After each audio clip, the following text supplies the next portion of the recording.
Hello everyone, hope you're doing well and welcome to another video of CSS Advanced course. So in this video we are going to talk about the CSS 3D transforms. So before jumping on to the main point, if you didn't subscribe my YouTube channel, make sure to subscribe this channel and hit the bell icon so you'll get the notification of my new video when I upload them. Alright, so let's get started. So CSS also support the 3D transforms, and 3D transforms has their own properties, or you can say functions. Well, there are a lot of functions that we are going to talk about it one by one. And here you can see inside the index.html file I have created a heading 1, which is CSS 3D transform, and here I have a div class, div element with a class rooted x, and the text is also rooted x. And then at the right side you can see the live demo here. And now what I'm going to do, I'm going to jump over to the CSS, and here you can see I have added a basic style into my elements, and now here I'm going to work on the 3D transform. So first what we are going to do, we are going to type the transform, you can see, and here we're going to first work on the rotate x axis, and for rotate x axis we are going to pass the degree. We're going to pass the value by degree, and here we're going to say 150 degree. And now when we save this, as you can see, it rotates 180 degree. It will good to use this. Let me, when we hover the cursor, and let me rotate x and hover. So whenever I hover the cursor, this will happen. So as you can see, nothing will happen. When I hover the cursor, as you can see, it will rotate 150 degree. This is the uses of the rotate x. Now we can also use the rotate y value.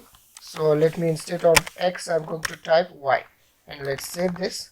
So when I hover the cursor, it will rotate, as you can see, 150 degree with y axis, as you can see.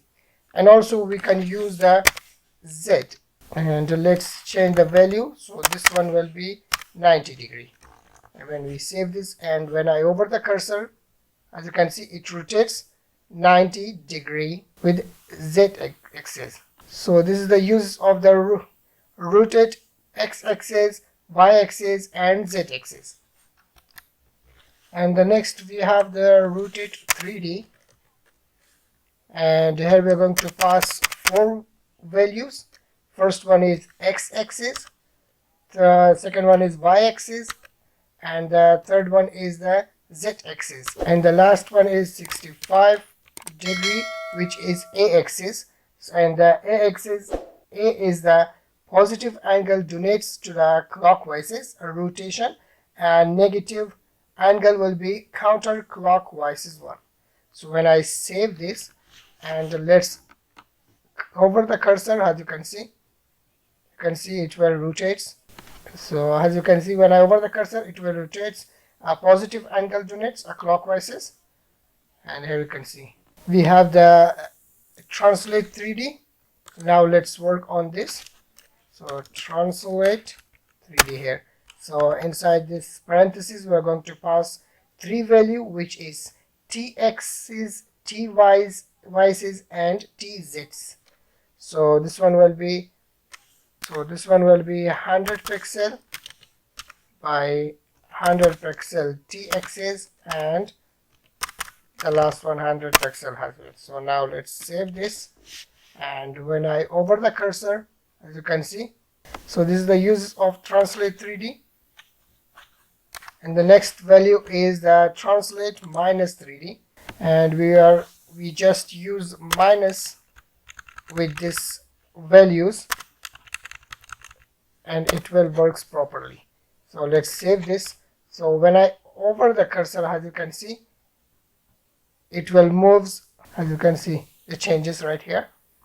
And so this is the use of 3D, translate 3D and translate minus 3D. So that's it. Hope you understand. If you have any question, any suggestion, please leave the comment below. If you like this video, please hit the like button and don't forget to subscribe.